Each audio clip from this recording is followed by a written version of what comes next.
Bonsoir. Ce soir, c'est Mamé qui raconte une histoire des 1001 nuits, Aladin et la lampe merveilleuse. Dans une ville lointaine de Chine, vivait autrefois un tailleur avec sa famille, son épouse et son fils unique, Aladin. Le tailleur connaissait bien son métier, le travail ne lui manquait pas et il avait de quoi vivre dignement. Son unique préoccupation, c'était Aladin. Le jeune garçon, pourtant éveillé et intelligent, refusait de travailler. Il passait ses journées avec d'autres policiers du quartier, jouant dans les rues, vagabondant dans la ville, et ne rentrant à la maison qu'au coucher du soleil, fatigué, sale et dépenaillé. Le pauvre tailleur se désespérait tant d'avoir un tel fils qu'un jour il finit par tomber gravement malade. Et il mourut au bout de quelques semaines. Le garçon ne fut guère affligé. Avec l'insouciance de son âge, il se consola bien vite et reprit sa vie habituelle. Sa mère se mit à tisser du lin et du coton pour gagner de quoi survivre. Cependant, le temps passait. Aladin venait d'avoir 15 ans, mais il était toujours un chenapan. Un matin, tandis qu'il jouait près d'une vieille maison en ruine, avec une bande de jeunes casse-cou comme lui, un étranger passa par là. Il s'arrêta et observa attentivement Aladin. Cet étranger avait des yeux pénétrants et une imposante stature. Son front était couvert d'un épais turban. C'était un puissant magicien qui venait d'Afrique. Il avait accompli un long voyage plein de périls pour venir dans cette cité de Chine avec un but bien précis à atteindre. Mais pour mener à bien son entreprise, il avait besoin d'un assistant. Ce garçon agile et vif qui surpassait ses compagnons dans tous les jeux d'adresse pourrait bien faire son affaire. Par précaution, il demanda à un homme qui travaillait tout à côté, dans son potager, des renseignements sur le gamin vêtu d'une tunique rouge. « Il s'appelle Aladin, dit l'homme. C'est le fils d'un tailleur, un certain Mustapha. Il est mort il y a quelques années. Il est intelligent, mais c'est un vrai fainéant.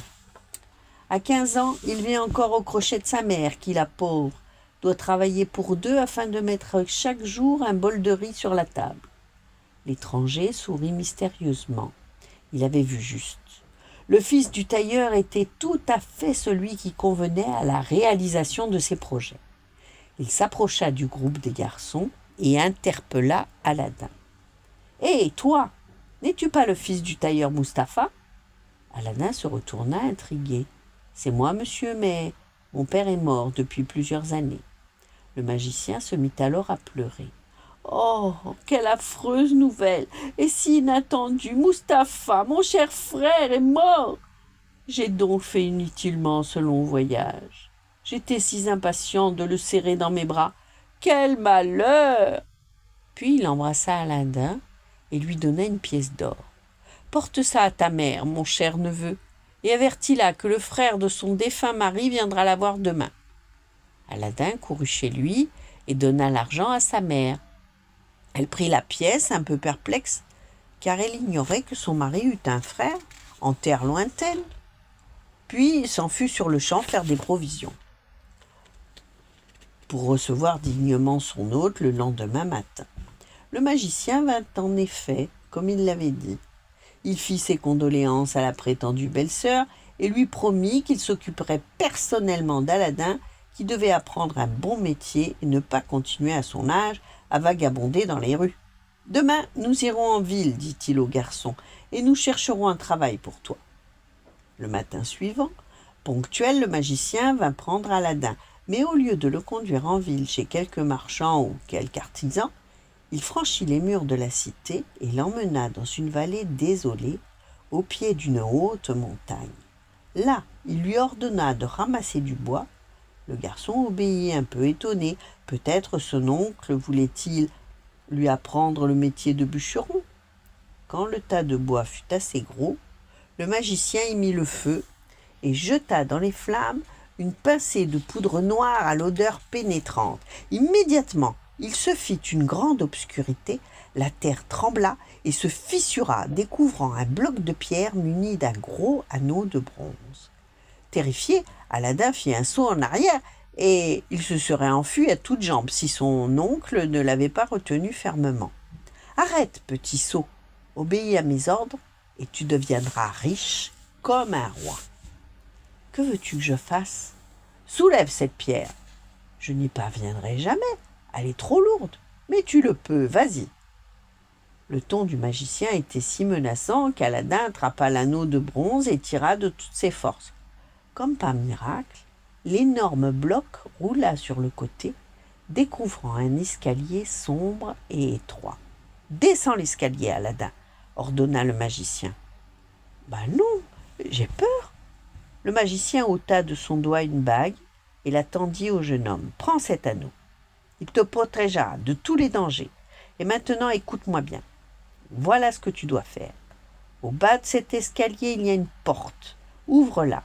Au-delà de la porte se trouve une caverne et posée sur une roche, une vieille lampe à huile. Prends-la. Avance encore et tu arriveras dans un grand verger planté d'arbres de toute espèce. Tu pourras cueillir tous les fruits que tu voudras. Pour moi, la lampe seule m'intéresse. Rapporte-la-moi. Allez, va. » Aladin, quoique tremblant de peur, descendit l'escalier, ouvrit la porte, se saisit de la lampe à huile, l'attacha à sa ceinture, continua d'avancer et se trouva dans un grand jardin baigné de lumière.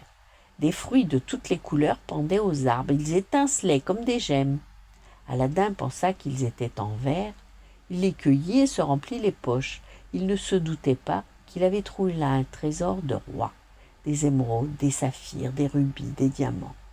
Il se promena longtemps dans le jardin et enfin, pensant qu'il était temps de quitter ce lieu enchanté, il retraversa la caverne où il avait pris la lampe, remonta l'escalier, impatient de se retrouver dehors.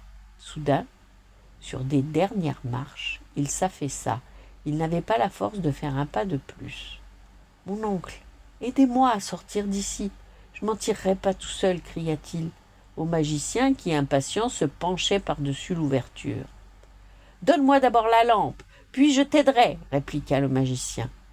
Aladin, cependant, n'était pas disposé à céder. « Non, non, sortez-moi d'abord de ce souterrain obscur, puis je vous donnerai la lampe. Obéis, mon garçon, et ne me pousse pas à bout. » Le magicien était vraiment sur le point de perdre patience. Il avait accompli un très long voyage pour s'emparer de cette lampe qui devait faire de lui l'homme le plus puissant de la terre. Il n'était pas question que ce stupide garçon s'interposât pour peur caprice entre lui et ses rêves.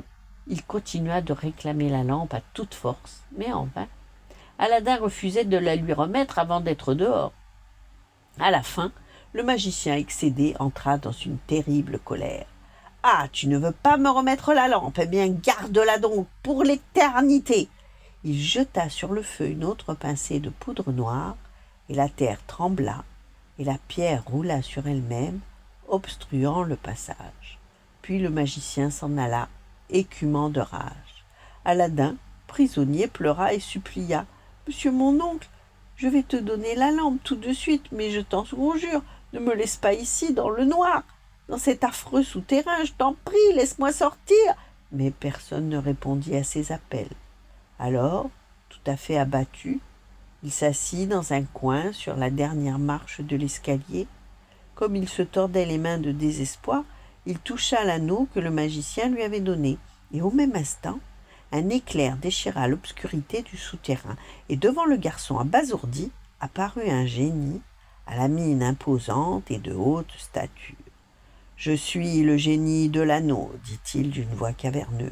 « Demande-moi ce que tu veux, je t'obéirai, maître. » Dès qu'il fut remis de sa surprise, Aladin murmura « Je veux sortir d'ici et retourner à la maison. » Il n'avait pas fini sa phrase que la terre s'ouvrit toute grande en un formidable grondement. Aladin se retrouva près du feu, maintenant éteint, sur lequel, peu de temps auparavant, le magicien avait jeté la poudre magique. Il courut chez lui à toutes jambes et trouva sa mère en larmes. Il lui raconta sa terrible aventure, puis il montra les pierres de couleur et la lampe. La femme, tout comme son fils, n'avait jamais vu de pierres précieuses. « Quelle jolie boule de verre !» dit-elle, et elle les enferma dans un tiroir. La lampe l'intéressait davantage. Elle avait une forme élégante et semblait ancienne. Aladin interrompit son examen. Après toutes les aventures de cette journée, il avait grand faim. « Maman, Y a-t-il quelque chose à manger ?» La femme secoua la tête, triste, soudain. « Pas même un grain de riz, mon fils.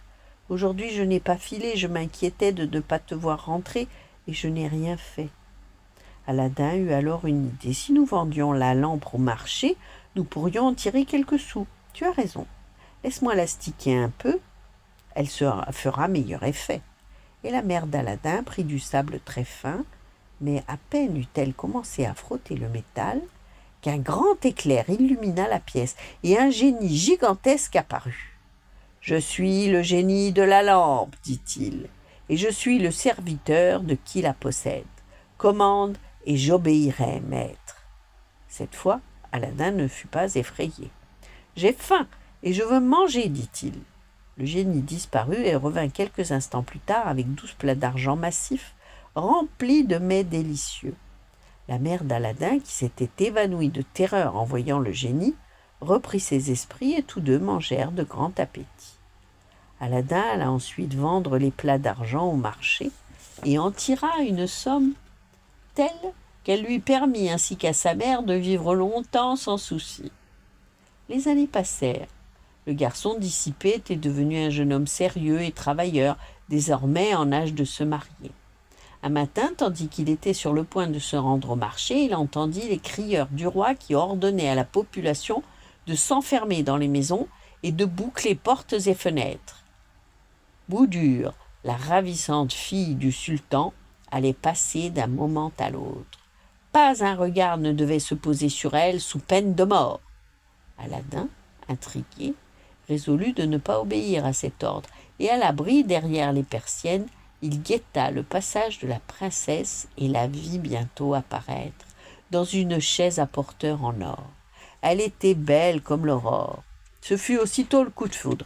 Il courut auprès de sa mère et lui dit « Je veux épouser la princesse Boudur. » « Va tout de suite à la cour, demander sa main en mon nom au sultan. » La pauvre femme essaya en vain de convaincre Aladin que jamais, au grand jamais, le souverain ne donnerait sa fille à un pauvre diable comme lui. « Nous ne sommes pas pauvres, maman, » répondit Aladin. « Il y a quelque temps, j'ai découvert que les beaux vers de couleur que j'ai jadis cueillis dans le jardin enchanté sont des pierres précieuses d'une immense valeur. Tu les porteras au sultan en cadeau et tu verras qu'il me donnera sa fille en mariage. » La mère d'Aladin prit son courage à deux mains, mit les pierres précieuses dans une coupe de fine porcelaine, les recouvrit d'un linge pour que personne ne puisse les voir, et se rendit au palais. Elle fut due attendre longtemps avant que le sultan ne consentît à la recevoir, mais finalement, elle fut admise en sa présence. Humblement, elle offrit au sultan le calice plein jusqu'au bord de pierres précieuses et demanda, au nom de son fils, la main de la princesse Boudur. À la vue des superbes joyaux, le sultan ébloui se dit qu'un prétendant assez fortuné pour envoyer un tel cadeau n'était pas à dédaigner. Et s'il était si riche, pourquoi ne pas exiger davantage ? « Je ne donnerai Boudur à ton fils, dit-il à la mère d'Aladin, que si tu m'apportes 10 autres coupes de diamants, d'émeraudes et de rubis. Je veux en outre qu'il accueille son épouse dans un palais aussi fastueux que le mien. » Dès qu'Aladin connut les prétentions du sultan, il frotta la lampe merveilleuse et dit au génie, qui apparut aussitôt, « Je veux 10 grandes coupelles remplies de diamants, d'émeraudes et de rubis. Tu les auras, maître. Je veux aussi un palais aussi vaste et aussi luxueux que celui du sultan. Ce sera fait, maître. » Le jour même, 10 coupes pleines de pierres précieuses furent portées au sultan par 10 esclaves qui montaient des chevaux blancs. Des enfants les accompagnaient, qui lançaient à la foule des pièces d'argent. Des jeunes filles en cortège portaient des parfums rares et des étoffes de soie et d'or pour la future mariée. Le génie avait bien fait les choses. Et ce n'était pas tout. Le lendemain matin, quand le sultan se montra au balcon, il vit devant lui un palais d'une beauté sans pareille. Les toits étaient de porcelaine et les colonnes de bronze. Les vastes jardins resplendissaient de fleurs. Il pensa avec satisfaction que son futur gendre était décidément fort riche, et il donna aussitôt des ordres pour qu'on commence les préparatifs des noces. Elles devaient être célébrées en grande pompe 3 jours plus tard. Le mariage eut lieu, Aladin et la belle Boudur allèrent vivre dans le palais aux toits de porcelaine et aux colonnes de bronze. Ils étaient très heureux. Le jeune homme s'attirait la sympathie de tous ceux qui le connaissaient par sa générosité et son charmant caractère. Le sultan, quant à lui, en fit son conseiller et le nomma chef de son armée. Un jour, Aladin dut aller réprimer une révolte qui venait d'éclater aux confins du royaume, et il laissa Boudur toute seule. Pendant ce temps, dans la lointaine Afrique, le magicien écumait de rage en pensant à la lampe qui lui avait échappé. La seule chose qui le consola un peu était la pensée qu'Aladin était probablement mort dans le souterrain. Mais un soir, en interrogeant sa boule de cristal, il vit le jeune homme, sain et sauf, vivant dans l'opulence auprès de sa jeune épouse. Il comprit aussitôt que ce bonheur exceptionnel lui venait de la lampe merveilleuse, et immédiatement, il décida de la lui voler. À l'aide d'une formule magique, il se transporta sur-le-champ dans la capitale du sultan. Là, il apprit le départ d'Aladin. Il ne pouvait trouver un moment plus favorable pour l'exécution de ses plans. Il s'habilla en marchand, se rendit au bazar, y acheta une douzaine de lampes neuves et brillantes qui ressemblaient à celles d'Aladin. Puis il s'en fut dans les rues de la ville en proposant sa marchandise. « Qui veut échanger de vieilles lampes contre des lampes neuves? C'est une bonne affaire !» Les gens le prenaient pour un fou et riaient. Les gamins se moquaient de lui. Mais le magicien continuait, imperturbable, à crier à tous les vents son offre étrange. La princesse Boudur l'entendit, elle aussi, et elle se montra à la fenêtre intriguée. « Ce marchand est complètement fou, dit-elle en riant. Ces demoiselles de compagnie rirent aussi. Puis l'une d'elles proposa. « Princesse, j'ai vu par hasard dans un débarras du palais une vieille lampe rouillée. Pourquoi ne la donnerions-nous pas au marchand en échange d'une lampe toute neuve ?» La princesse amusée consentit. Elle ignorait évidemment que cette vieille lampe avait été cachée là par Aladin qui y croyait en sécurité. Elle ignorait aussi les vertus magiques de la lampe. Dès que le faux marchand eut la lampe entre les mains, il la frotta avec force et le génie apparut. Il lui ordonna de transporter immédiatement le palais d'Aladin avec tous ses habitants au cœur du désert africain. Et ainsi, un moment plus tard, la belle princesse se trouva prisonnière du magicien qui, à peine l'avait-il vue, était tombé amoureux d'elle. Il voulait l'épouser sur-le-champ. Boudur pleura et se désespéra, appelant Aladin à travers ses larmes. Elle ne parvenait pas à comprendre comment le palais avait pu être transporté jusqu'en Afrique. Le magicien le lui apprit et la princesse se sentit perdue. Elle savait combien il était difficile de lutter contre la magie. Cependant, la guerre finie, Aladin était revenu chez lui. Quelle ne furent pas sa surprise et sa douleur lorsqu'il constata la disparition de son épouse, de son palais et de la lampe. Le sultan, pour sa part, était si affligé qu'il le menaça de mort s'il ne lui ramenait pas sa chère fille. Aladin se souvint alors de son anneau. Il le frotta et demanda au génie, qui apparut aussitôt, de remédier à ce désastre. « Il n'est pas en mon pouvoir de défaire ce qui a été fait, » répondit celui-ci. « Mais je peux te conduire sur les lieux où le magicien a transporté ton palais. » Un instant plus tard, Aladin se retrouva dans les appartements de Boudur. Après avoir donné libre cours au bonheur d'être de nouveau réunis, ils mirent au point un plan qui leur permettrait de récupérer la lampe merveilleuse. Le soir même, Boudur fit boire au magicien un puissant somnifère, et dès qu'Aladin vit son ennemi endormi, il le fouilla. La lampe était cachée dans son ample vêtement. Il la frotta promptement et le génie apparut. « Que veux-tu, maître ? Ordonne et je t'obéirai. Nous voulons retourner tout de suite en Chine, dans la capitale du sultan. » Avec un grand sifflement, le palais vola à travers les airs. Quelques minutes plus tard, il se posa au même emplacement qu'auparavant. Le retour des deux époux fut accueilli avec une immense joie par tous ceux qui les croyaient disparus à jamais. On organisa de grandes réjouissances, puis Boudur et Aladin, une fois convenablement cachés, la lampe magique, reprirent la vie sereine d'antan. À la mort du sultan, Aladin monta sur le trône. Il fut un souverain sage et aimé de tous ses sujets. Voilà, bonne nuit, faites de beaux rêves et à demain.